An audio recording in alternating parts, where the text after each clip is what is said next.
I'm wondering if anybody in here has ever done any research into how you're supposed to dig yourself out of an avalanche. Anyone? Yeah? All right, what's one of the first things you do? I'm putting you on the spot now. If you don't want to be on the spot, that's fine. You can tell me. What's one of the first things you do when you're caught in an avalanche?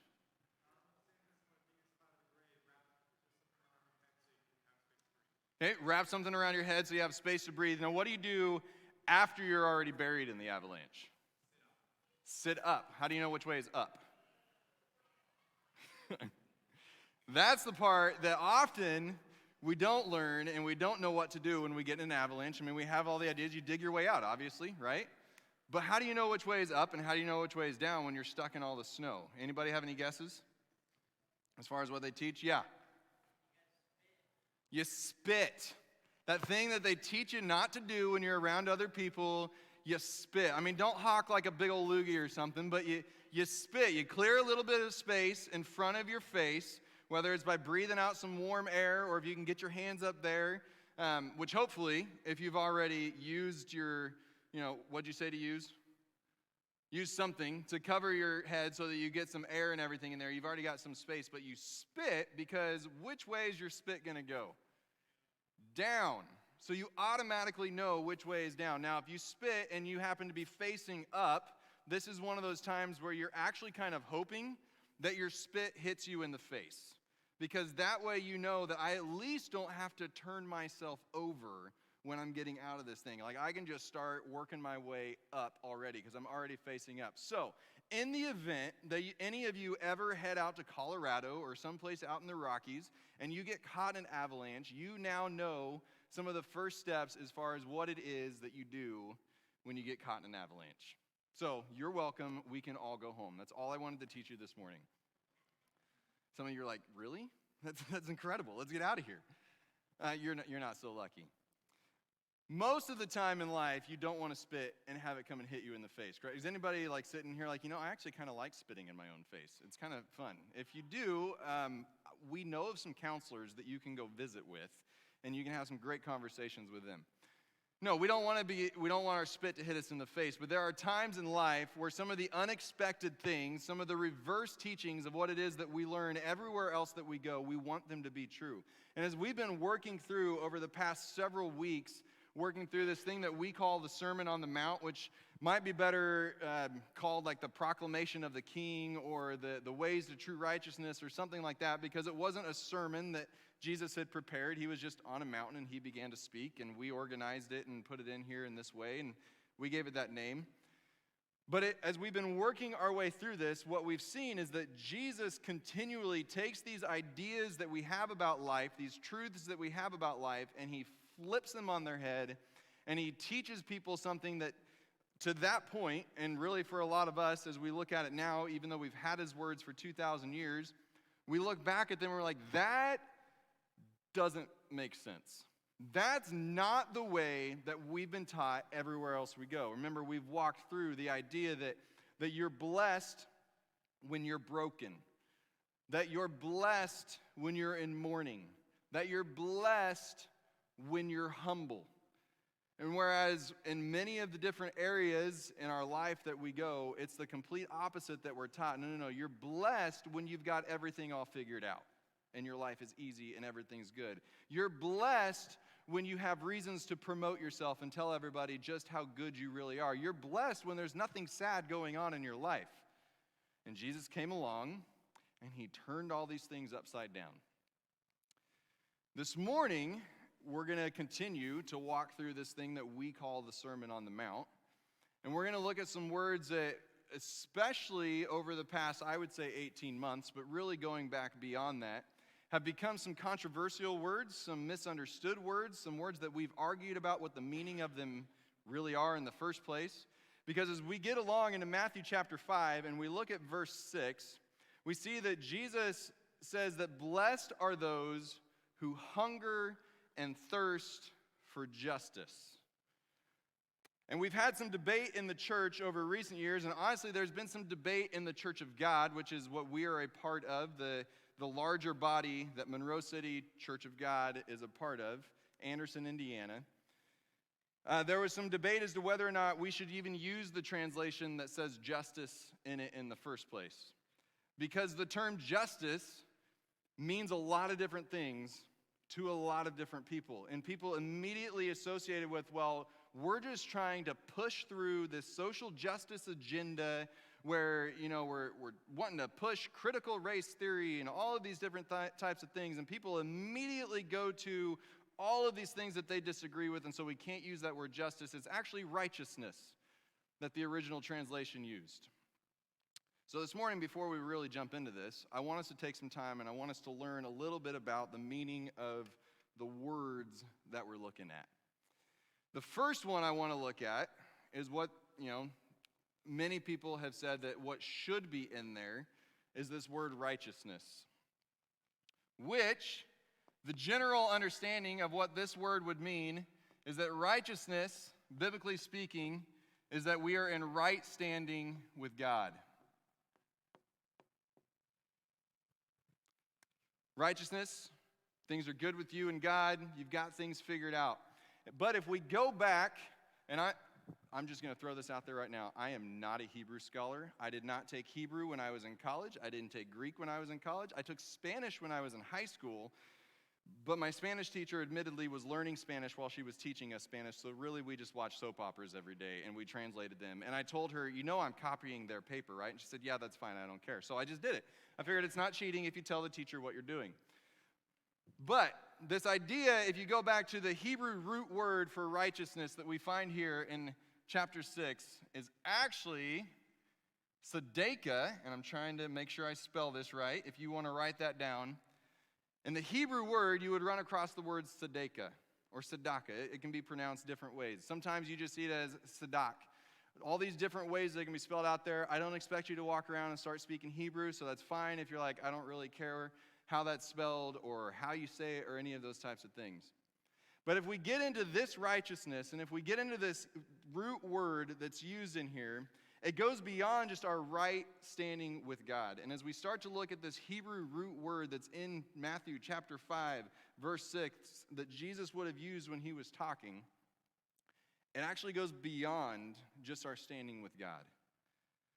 But it starts going into the ethical responsibility that we have for a right standing with other people. For an understanding that other people are image bearers of God and therefore are supposed to be treated with the dignity that deserves.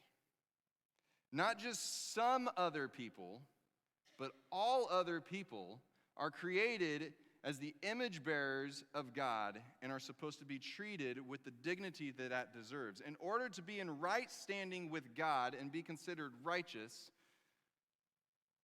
it requires that we understand that everybody around us is carrying around his image too, and we treat them as such.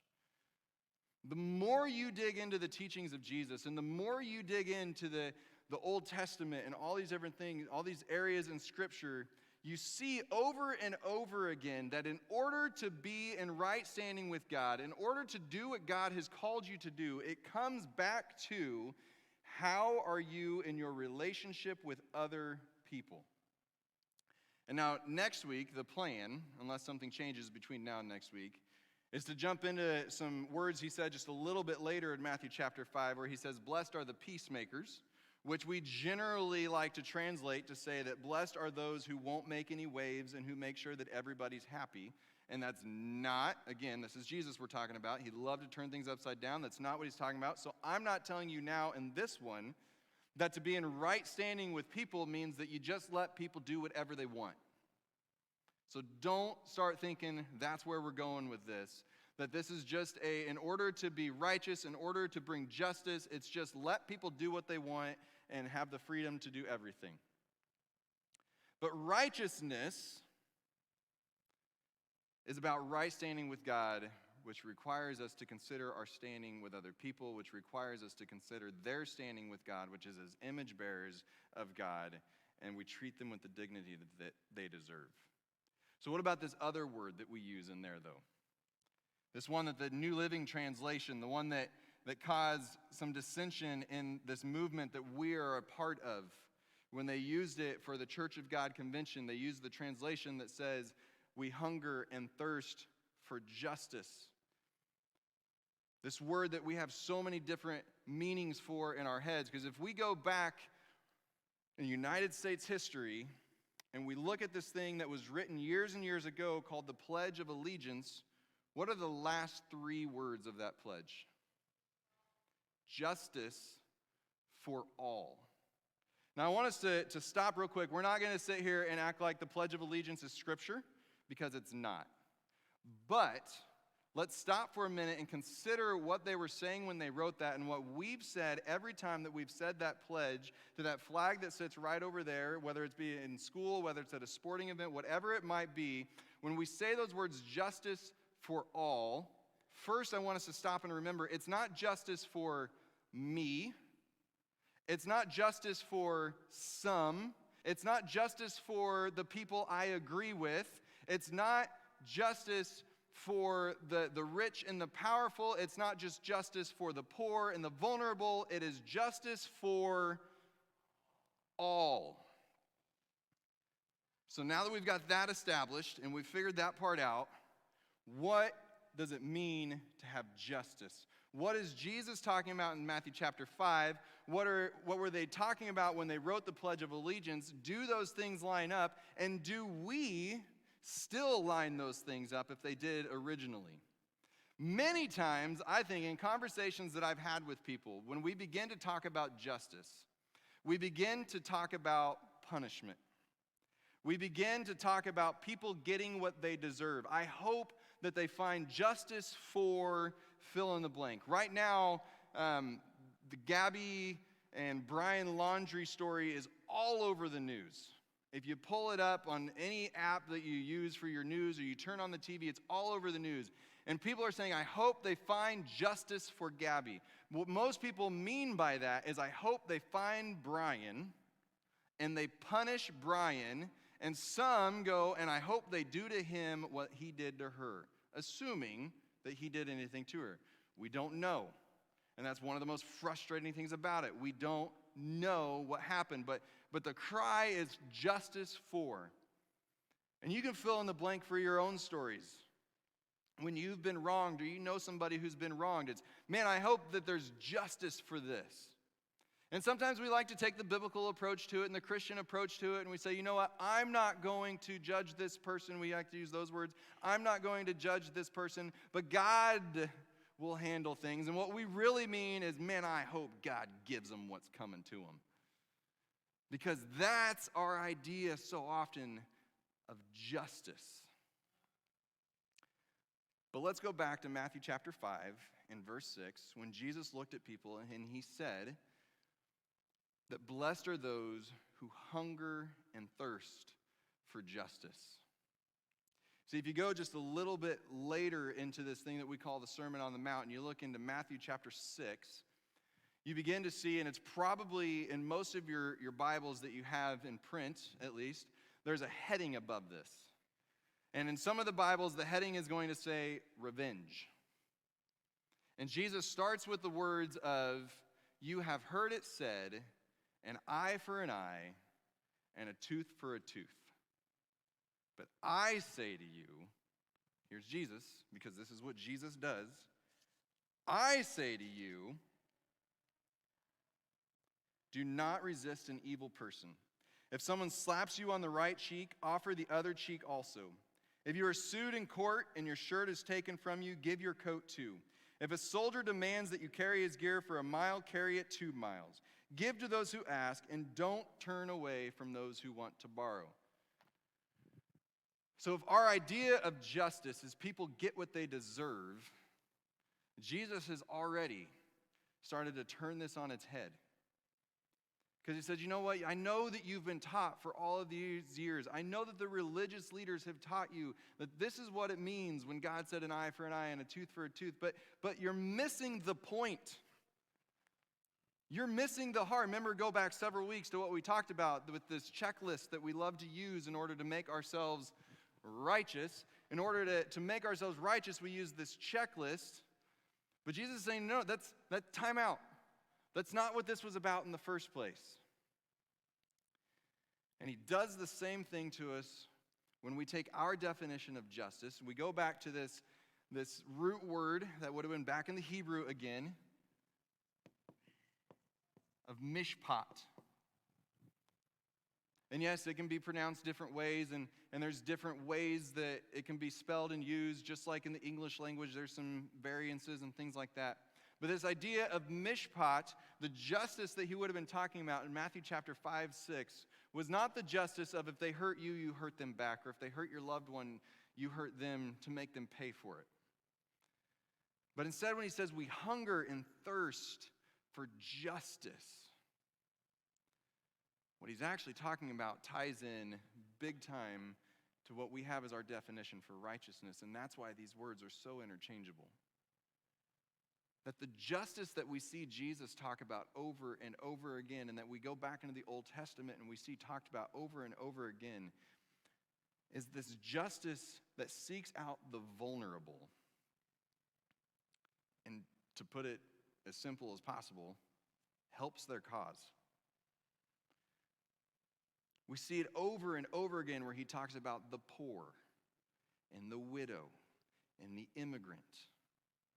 And we help them. The orphan, and we help them. The justice is not the going out and giving people what they deserve, as in we need to punish the people who have done wrong things. But the justice that Jesus talks about is going out and finding this, what's been referred to as the quartet of the vulnerable, the poor, the widow, the orphan, and the immigrant, and giving them what they deserve as image bearers of God, and therefore those who are worthy of living with the dignity of what it means to be image bearers of God. We've gotten it real turned around. I don't know how many times I've heard people talk about, and guilty, that when we read things like we hunger and thirst for justice, that means we go out and we make sure that we put people behind bars. That we go out and we go and we support the death penalty because that's what people deserve. We go out and we make sure that people get punished. But God's justice is a restorative justice. It's a justice that goes out and finds those, you know what? Rather than me just keep using my words to tell you, how about we look at Jeremiah 22, verse 3, where it says, "This is what the Lord says, be fair-minded and just, do what is right, help those who have been robbed, rescue them from their oppressors, quit your evil deeds, do not mistreat foreigners, orphans, and widows, stop murdering the innocent."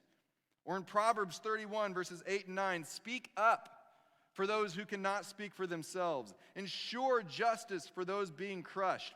Yes, speak up for the poor and helpless and see that they get justice." Or in Psalm 146, he gives justice to the oppressed and food to the hungry. The Lord frees the prisoners. The Lord opens the eyes of the blind. The Lord lifts up those who are weighed down. The Lord loves the godly. The Lord protects the foreigners among us. He cares for the orphans and the widows, but he frustrates the plans of the wicked. Or how about when Jesus had a conversation with some Pharisees, which he so often butted heads with. And remember, we talked several weeks ago about who a Pharisee was, as these religious leaders that were all about looking good on the outside and all about making sure that people followed the checklists and followed the rules. And Jesus constantly butted heads with him because he was turning everything upside down. In Luke chapter 11, starting in verse 7, it says, "As Jesus was speaking, one of the Pharisees invited him home for a meal. So he went in and took his place at the table.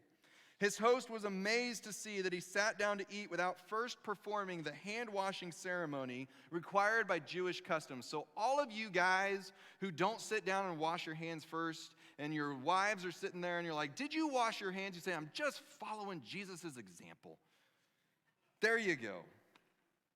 Then the Lord said to him, "You Pharisees are so careful to clean the outside of the cup and the dish, but inside you are filthy, full of greed and wickedness. Didn't God make the inside as well as the outside? So clean the inside by doing this. Give gifts to the poor, and you will be clean all over. What sorrow awaits you, Pharisees! You are careful to tithe even the tiniest income from your herb gardens. How many of us like to sit and talk about how great of stuff we've done for the church and how well we've followed even the tiniest little rule while ignoring all the other things that Jesus said? We just talked about this over the past couple of weeks. You are careful to tithe even the tiniest income, but you ignore justice. You ignore the plight of the vulnerable around you. You ignore the orphan. You ignore the widow. You ignore the immigrant. You should tithe, yes. So again, he's not saying don't do those things, but don't neglect the more important things. What sorrow awaits you, Pharisees, for you love to sit in the seats of honor in the synagogues and receive respectful greetings as you walk in the marketplaces. Yes, what sorrow awaits you, for you are like hidden graves in a field. He just keeps coming at them. People walk over them without knowing the corruption they are stepping on. Our idea of justice and our idea of following God so often turns into this idea of punishment and rules, law and order. Now, some of you just got uncomfortable because I used a political thing that's been talked about over the past several years of we're going to be about law and order. I'm not saying that there's no laws, and I'm not saying that there's no order. But where are we going first?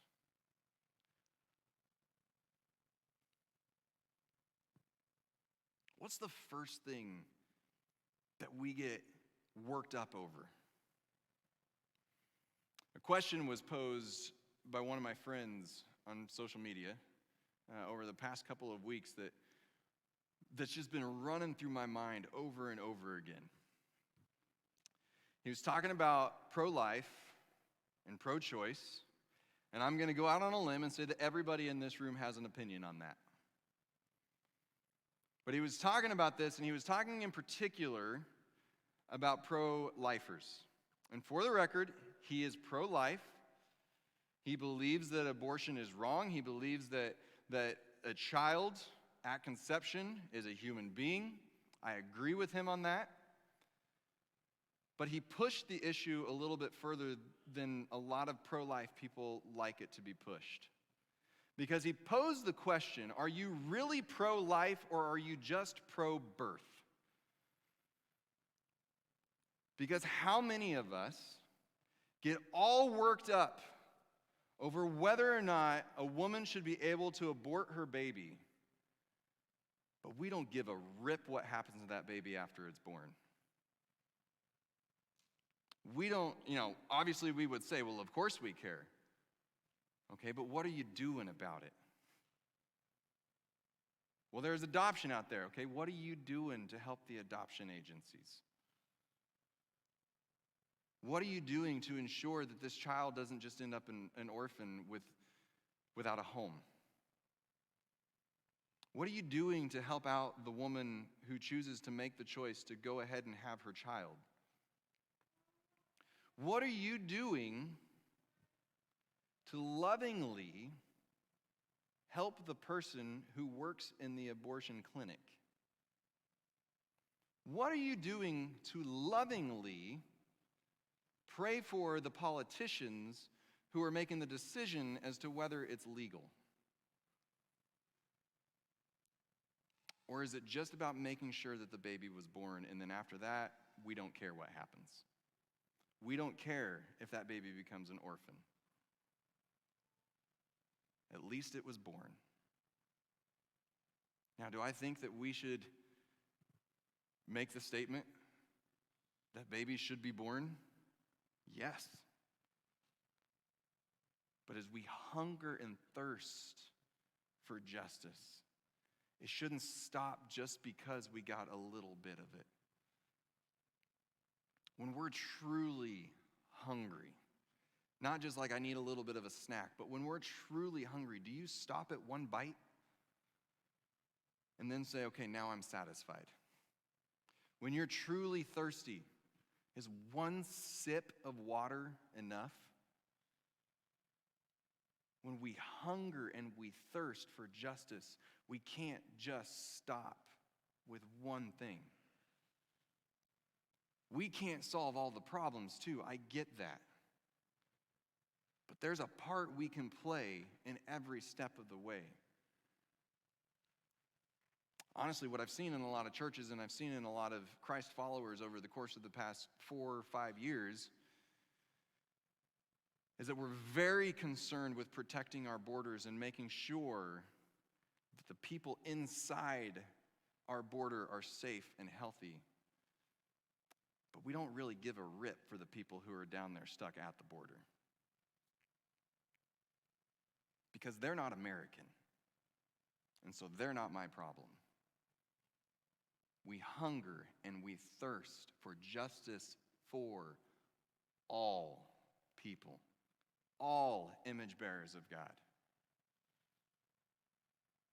I don't know the answer as far as what to do with immigration, but I do know that if all we care about is ourselves, then we're really just saying justice for me.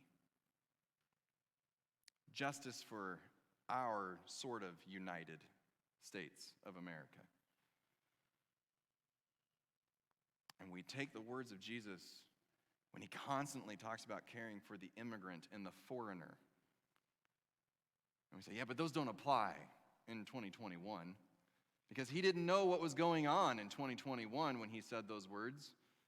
He didn't know about all the things that people were going to do to... Really? It wasn't like he was living in a nice, peaceful era in human history. And he still said these words. They make us uncomfortable when we really stop to think about them, because that's what following Jesus does, is it makes us uncomfortable. Because he constantly takes those things that we believe and he says, hey, I need you to think about this a little bit differently. But I think there's another side of this that I really don't want to touch on, but I'm going to touch on, and I'm not going to touch on it very long, and I would love to have a conversation with you afterwards if you disagree with what I'm about to say. But we actually, in some ways, we don't mind this one as much as some of the others, even when we stop and we think about this, because we're like, no, it makes sense that we should care about vulnerable people. Now, we might not want to do anything about it, but it at least makes sense. Like this one, the broken, that one was a little bit more difficult to comprehend. I don't know how I'm blessed when I'm in mourning. I don't know how I'm blessed when I'm humble, those kinds of, but this one, it at least makes sense even if I don't want to follow it. Because we know that we should care for people. We fight about how it's supposed to be done, but we know that we should do it.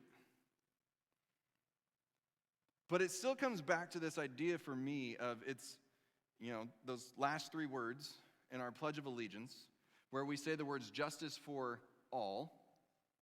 If we're not just using the word justice as in punishment, then that means we're actually using the word justice as in considering that all people are created in the image of God and therefore needed to be treated with the dignity that comes with that. That includes President Joe Biden,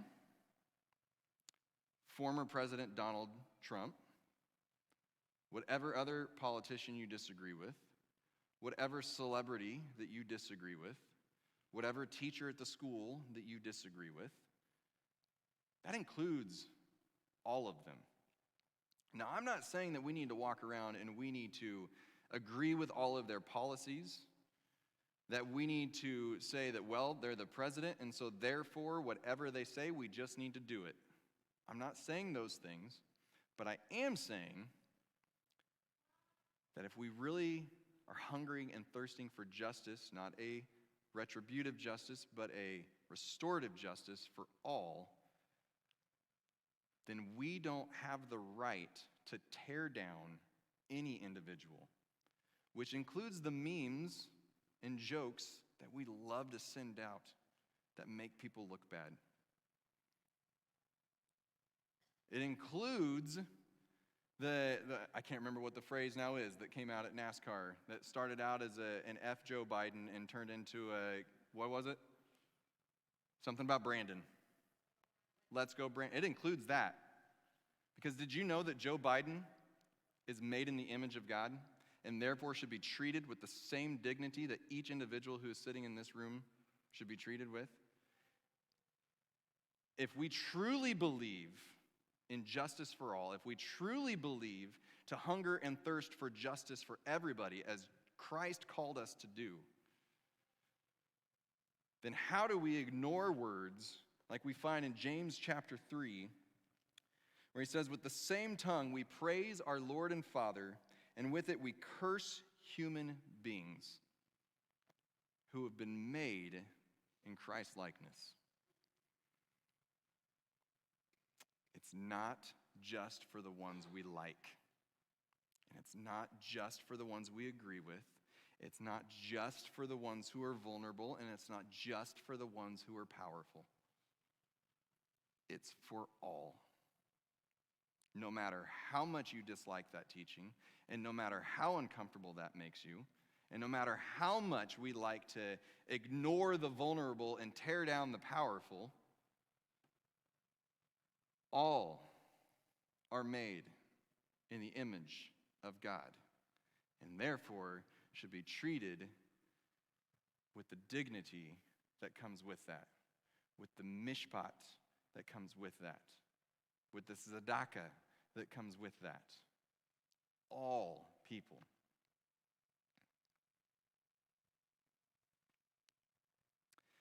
Jesus actually tells us that out of this, the kingdom is yours. We haven't really talked about what it means to be blessed all that much. We're going to, at the end of this, I realize it would have made a lot more sense to talk about that at the beginning of all this conversation. But we're going to talk about what that means. All of these things that he keeps saying, you're blessed if, you're blessed if, you're blessed if. We're going to spend some time really talking about what that means, because we know, or at least most of us know by now, that it doesn't mean that if you do all these things, you're going to be rich and your life is going to be just full of ease all the way through. I was asked when I subbed a couple weeks ago, they found out that I was a pastor and I was handing out papers, and one of the girls, I'm handing out the papers and they're moving around. I'm like, just stay in your seats until I get them until I get them handed out, so that you don't make my life any harder than it really is. I'm just making a joke. And one of the girls looked at me and she says, but aren't you a pastor? Isn't your life easy? We all know that's not the truth, because we're constantly dealing with these things of, man, that's not the way that I'm taught everywhere else. And Jesus, he turned this one upside down too. And if I actually want to follow him, I have to follow him with everything. Like, that includes my brain, which means I have to think about what it means to follow him. So we're going to talk about what it means to be blessed. But this morning,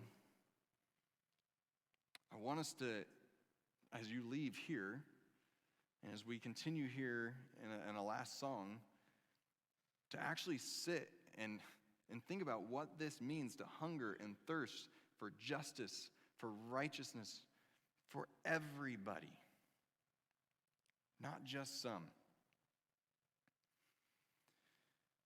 My brother shared with you a while back when he was here that he struggles a little bit because he's a pastor. So often he feels like he gets up on a Sunday morning and he shares something and people come up and they say, that was great, Pastor. That's exactly what we needed to hear. And then he sees them and he's like, you said that, but you ignored everything. And that's my biggest fear with coming up here and saying that either, I'm honestly not that worried that you'll be upset with me, because I follow somebody who was taken to a cross for what he taught. I'm afraid that we'll hear it and we won't do anything with it. So I would encourage you this week, as you're getting ready to send out that meme or that joke, to stop and ask yourself, is this treating somebody with the dignity that they deserve as an image bearer of God? This week, as you get all riled up about the pro-life or pro-choice debate, I'd like to just invite you to stop and take a moment and pray for the other side of the aisle. I'd like you to stop and for just a moment think about the child that's going to come of that pregnancy in the end. I'm not trying to convince you like, hey, it's okay for abortion to happen. That's hear my heart.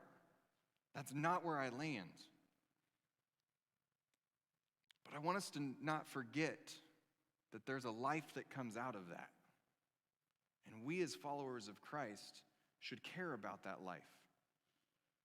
This week, as you jump into another conversation about immigration and what to do down at the border right now in the crisis, before you jump into bashing the Biden administration for how they've handled everything, I invite you to just take a moment and to think about the people who are actually there. And ask yourself, am I more concerned with being right on this topic? Or am I more concerned that we end up doing the right thing out of all this? As you launch into another conversation, tearing down the administration about the withdrawal from Afghanistan, stop and ask yourself, do I care about the people of Afghanistan? Or do I really just like talking about how they messed up? You might not be able to do anything for them physically, but you can pray for them. And you can genuinely pray for them. Not just, God, I pray for the Afghanistans. Now, can you take care of Biden? Are we stopping and hungering and thirsting for justice, or are we just stopping and hungering and thirsting to be proven right so that somebody else will get punished? Because just like God gave his gift for you, he gave it for each and every individual out there. Not justice for me, not justice for my friends, not justice for the United States of America. Justice for all. And I believe that as we do that, we will, as the song that we're about to sing is going to say, we will magnify Christ. And he will be glorified in the process. My prayer, because I could see your faces. You were a little bit more solemn this morning as we were talking. I think a lot of you are like me, that some of these conversations that we have, they hit a little bit closer to home than others because we see ourselves in them. I see myself in some of what we talked about this morning. This wasn't just me standing up here and saying, hey, you all need to figure this out. This was me standing up here and saying, I think we all have some work to do to figure this out. And I am not the definitive answer. I am not the final answer. But my prayer each and every week as we walk in here is I would be able to communicate what he would want me to communicate in a loving way to each of you. If you feel attacked this morning, my hope is that you would know that I would love to talk through it with you because there was no intent whatsoever to attack any individual in this room. I mean, I could use the excuse that people use all the time of, well, if you feel attacked, then that must be the conviction of God telling you were doing something wrong. And sure, maybe that was it. Or maybe I said something that just rubbed you the wrong way, and we need to talk through that. I care about us. I care about this relationship being right. Not to the point that I'm just going to say nice and fluffy things all the time. But I care about it so much that sometimes I will say things that aren't nice and fluffy. But I want you to know they're said lovingly. And that's not even just the excuse if I get to say whatever I want and say it in love. But I want you to know that there is an open door to have a conversation. Have a great week.